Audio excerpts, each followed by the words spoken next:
এই যে তুই আবার ওই অ্যানিমেশন ফ্যানিমেশন নিয়ে বসেছিস। হ্যাঁ বাপি, আজকে আনরিয়েল ইঞ্জিনে একটা রিয়েলিস্টিক জঙ্গল বানাচ্ছি। জঙ্গল? তুই তো আগেই নিজের ঘরটার জীবনটা জঙ্গল বানিয়ে ফেলেছিস, এখন আবার ডিজিটাল জঙ্গল? আগে হ্যাঁ, অন্তত একটা জায়গা দরকার যেখানে আমি নিজের ভবিষ্যৎটা পরিষ্কার দেখতে পাই। রিয়েল লাইফটা তো পুরোই ব্লারি। আর এসব ল্যাপটপে গেম ফেম বানিয়ে চাকরি টাকরি হবে তো? চাকরি নয় বাপি, আমি এমন গেম বানাবো যেগুলো মানুষকে জীবনের উদ্দেশ্য খুঁজে পেতে সাহায্য করবে। কিন্তু তুমি তো এখনো সেই পুরনো ডায়লগেই আটকে আছো, চাকরি মানেই সরকারি চাকরি। আর আমি ভাবছি কেরিয়ার মানে new age future career explore করা। তাই তো আমি ভর্তি হচ্ছি এরিনা অ্যানিমেশনে আমার ফিউচার আনলক করার জন্য। তোর কেরিয়ার প্ল্যান এতটাই ঘোলাটে যে জ্যোতিষীরাও মাথা চুলকাবে। এরিনা মানে animate real emotions nurture art. Animation, gaming, UI UX, graphic design, VFX যাই বলো না কেন ওনারা শেখায়। পুরো স্টুডিও সেটআপে রয়েছে industry level tools, Adobe, Autodesk, Unreal engine সব রয়েছে। মানে তুই ক্লাস করতে যাচ্ছিস আবার গেমও খেলছিস, আর সেটা কি বলছিস পড়াশোনা? উফ বাপি, সবকিছুই প্রজেক্ট বেসড লার্নিং,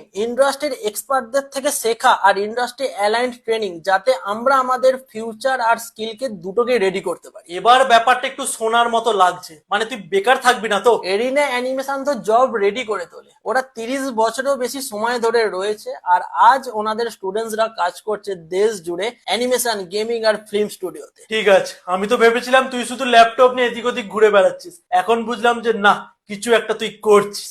একদম। আর যেদিন তুমি ফেসবুকে আমার একটা অ্যানিমেশন লাইক করবে, সেদিন বুঝবো তুমি সত্যি আমার কেরিয়ারটাকে মেনে নিয়েছো। হ্যাঁ হ্যাঁ, করে দেবো। আগে এরিনা অ্যানিমেশন থেকে ভালো করে সবকিছু শেখ।